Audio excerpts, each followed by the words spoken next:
আউযু বিল্লাহি মিনাশ শাইতানির রাজিম বিসমিল্লাহির রহমানির রহিম আল্লাহু আকবার আল্লাহু আকবার আল্লাহু আকবার। আপনার কাছে আমি ইসলামকে সত্যিকে প্রকাশ করে দিতে চাই, সত্য ইসলাম। আর সত্য ইসলাম যদি পেতে চান আমার কথাগুলো শুনবেন, আমি কথাগুলো কী বলেছি মনে যদি শুনবেন। আর একটা দৃশ্যরা দেখেন, সামান্য এক দৃশ্যরা দেখেন, এই যে দেখেন হামলা ভাঙচুরের অভিযোগ উঠেছে বিএনপি নেতাকর্মীদের বিরুদ্ধে, ছিনিয়ে নেয় আসামি। এ সময় পুলিশের সাথে সংঘর্ষে আহত হন দুপক্ষের অনেকেই।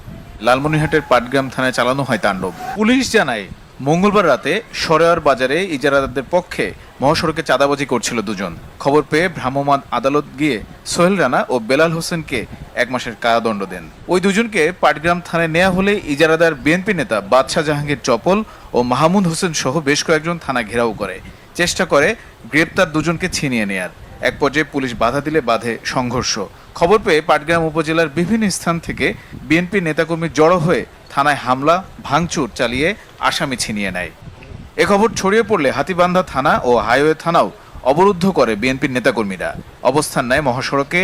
পরে বিজিবি গিয়ে চাঁদা তোলা, স্লিপ বানানো, তারপরে ব্যানার বানিয়ে গাড়ি আটকিয়ে বাঁশ দিয়ে গাড়ি আটকায় তারপরে চাঁদা তোলা 1000 টাকা 500 টাকা। থানার অভ্যন্তরে প্রবেশ করে ওসির কক্ষ এবং তার রুমে থাকা একটা ল্যাপটপ ভাঙচুর করে।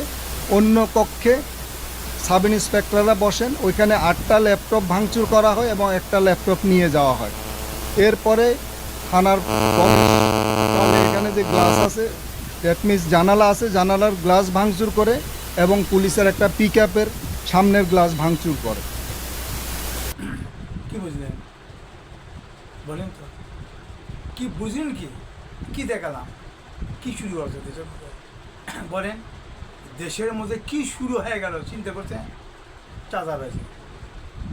চাঁদাবাজি বিএনপি চাঁদাবাজি করার জন্যে শুনলেন তো, কাহিনী থানা লেগেছে ধরে লেদা কী হচ্ছে সেখানে বিএনপির নেতা মিতে যায় পুলিশের সাথে ইয়ে করে থানার মধ্যে ঢুকে আসামিগুলো চলে আসে। এরা আবার ভোট চাচ্ছে, চিন্তা করছেন? হ্যাঁ, এদিকে মধ্যে নিরাপত্তা নেই। আর জনগণের নিরাপত্তা কীভাবে দিবি কোন তো? কীভাবে দিবি জনগণের নিরাপত্তা কীভাবে দিবি? এরা আবার ভোট চাচ্ছে, মনে জনগণের নিরাপত্তা দেবে, জনগণের অধিকার দেবে। কি চিন্তা করা যায়? এদের কি মাথা ঠিক আছে বলেন তো? এই যে বিএনপি নেতারা কি মাথা ঠিক আছে? তারেক যেতে শুরু হয়েছে, একে মাথা ঠিক আছে? এরা কোনোদিন জনগণের নিরাপত্তা দিছে? হ্যাঁ, বিএনপি কবার ক্ষমতা যাচ্ছে দেখুন তো, আওয়ামী লীগ কবার ক্ষমতা যাচ্ছে কোন তো? হ্যাঁ, কবে ক্ষমতা যাচ্ছে? জাতীয় দল কবার ক্ষমতা যাচ্ছে? একই জনগণ ক্ষমতা দিচ্ছে, খালি ভোটের অধিকার নেই। ভোট জনগণের থেকে অধিকার, আর জনগণ তো বোঝে না, জনগণ তো বোঝে না। জনগণ তো বোঝে ভোটটা কী জিনিস। জনগণ যদি বুঝতে পারতো ভোটটা কী জিনিস, এই কাজ জনগণ করতো না। বিশ্বাস করে ভোট একটা চিনের জিনিস তাই। ভোট যদি দেন একটাবার, ভোট যদি দেন যোগ্য ব্যক্তি ভোট দিতে হবে। যারা আল্লাহর কোরআন আইন আসবে, যে ব্যক্তি আল্লাহর কোরআন আইনে সাধন নিয়ে আসবে, তাকেও সমর্থ করতে হবে। ভোট একটা কী জিনিস? ভোট একটা সমর্থ, ঠিক আছে, আমি ভোট খারাপ বলবো না। আপনি যদি ভোট দিয়ে যদি ভোট একটা সমর্থ, ভোট যদি ভালো লোক সমর্থ যদি আল্লাহর কোরআন আইন দিয়ে আসে, তাহলে গণতন্ত্র কাটে যাবে, তাহলে এই জিনিসটা আপনি সেরে হবে না, হারাম হবে না ভাই। ভোট একটা এক হিসাবে জায়গা আছে। ভোট দিয়ে যদি আল্লাহর কোরআন আইন যদি বাস্তবায়ন করে, তাহলে সেরে হবে না ভাই, কেউ দিতে পারবে না। মানুষ কীভাবে ভালো হবে? ভালো হবে কত? মানুষ কীভাবে ভালো হবে? চাঁদাবাজি ধরে দেয় থানা ব্যাংকে, আসামিগুলো চলে যাচ্ছে, এদিকে কোনো স্বাধীন নেই, এই দিকে কোনো নিরাপত্তা অধিকার নেই। তাহলে জনগণের কী দিবি করত? একে মাথা ঠিক নেই, খালি ক্ষমতা এলে পাগলা হয়ে গেছে। ক্ষমতা কী জিনিস জানে? এই ক্ষমতা কি জানে? ক্ষমতা কী জিনিস ভাই? ক্ষমতা খুব সিরিয়াস জিনিস। ক্ষমতা একটা মানবকে দিনে আমি বুঝাতে পারবো না। ক্ষমতা এমন একটা দায়িত্বশীল খুব খারাপ জিনিস, সবচেয়ে বড় দায়িত্ব ক্ষমতা। এই ক্ষমতা যারা দেয় তারা সবচেয়ে বড় গুণাগার, সবচেয়ে বড় গুণাগার যারা ক্ষমতা দেয়। সব ক্ষমতা বাড়ির জনগণ। জনগণ কার ক্ষমতা দিল? জনগণ জানে? অথচ জায়গায় জায়গায় মসজিদ, জায়গায় জায়গায় মাদ্রাসা মসজিদ ছায়া গেছে। ক্ষমতা কাজ দিল? একটা সন্ত্রাসের দল ক্ষমতা দিল, তাই কি করতেছে? এক আল্লাহর আইন আছে ভাই, আসে আল্লাহর আইন।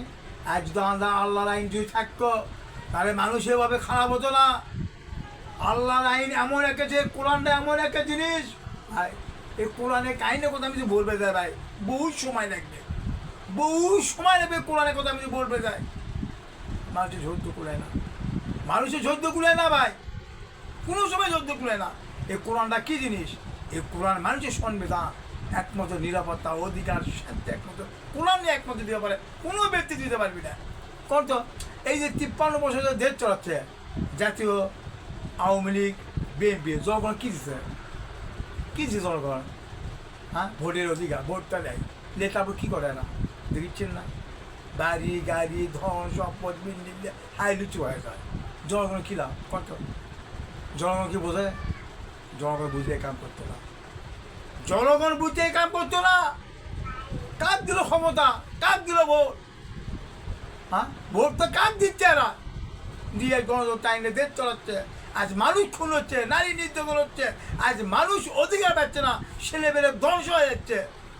একটা বার আমি করছি, একটা বার আমি করছি, একমাত্র মানুষের খুন, নারী নির্যাতন, ডাকাত, চোর, দুর্নীতি, সন্ত্রাস একমাত্র কোরআন দিতে পারে, একমাত্র কেউ দিতে পারে না। কোরআন একমাত্র মানুষের সাহায্য করতে পারে, কোরআন মানুষের একমাত্র অধিকার দিতে পারে, কোরআন মানুষের একমাত্র নিরাপত্তা, অধিকার, শান্তি একমাত্র কোরআন দিতে পারে, কোনো দিতে পারবি না ভাই। বিএনপির ক্ষমতা নেয়, আওয়ামী লীগের ক্ষমতা নেয়, জাতীয় দলের ক্ষমতা নেয়, জামাতের ক্ষমতা নেয়, শিবিরের ক্ষমতা নেয়, হিবাতের ক্ষমতা নেয়, কোনো দলেরই ক্ষমতা নেই, একমাত্র কোরআন ছাড়া। কোরআন ছাড়া কেউ সমাধান দিতে পারবে না, কোনো মানুষের সমাধান দিতে পারবে না একমাত্র কোরআন ছাড়া।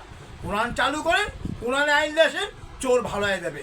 কোরআন আইন আসে, ডাকাত ভালো হয়ে যাবে। কোরআন আইন আসে, মানুষ খুন বন্ধ হবে। কোরআন আইন আসে, নারীরা সম্মান পাবে, নারীরা অধিকার পাবে, নারীরা অসুস্থ অধিকার পাবে। আমি বন্টনে কতবার নারীকে সম্মান কত এই কোরআনে আইন আনলে আপনি জানেন? এই কোরআনে আইন আনলে নারীরা কত সম্মান পাবে। এ ভাই, এর কথা আমি বলবে যাই বহু সময় লাগবে। আমার একটা করে ওয়াজ শোনা ভিডিওটা শেয়ার করবেন, অনুরোধ থাকবে আমার উপর কেউ মন খারাপ করবেন না, কেউ মন করবেন না। আমি শুধু একটা আল্লাহর কোরআনের কথাই আমি বলেছি, এই কোরআনের কথা আমি আপনার কাছে তুলে ধরতেছি। আল্লাহর কাছে একবার আত্মসমর্পণ করে, এই কোরআনের কাছে আত্মসমর্পণ করা মানে আল্লাহর কাছে আত্মসমর্পণ করা। কোরআন আইনটা নিয়ে আসেন, তাকে মানুষ শান্তি আসবে, মানুষ শান্তি পাবে। কোনো মানুষ কারোর কাছে হাত পেঁচা খাওয়া লাগবে না, কোনো মানুষ কারোর কাছে হাত পেঁচা খাওয়া লাগবে না। আর জায়গায় জায়গায় সুদ, জায়গায় জায়গায় মদ, জায়গায় জায়গায় নারী ধর্ষণ, জায়গায় জায়গায় মানুষ খুন, এলে কেউ বন্ধ করতে পারবে না একমাত্র কোরআন ছাড়া।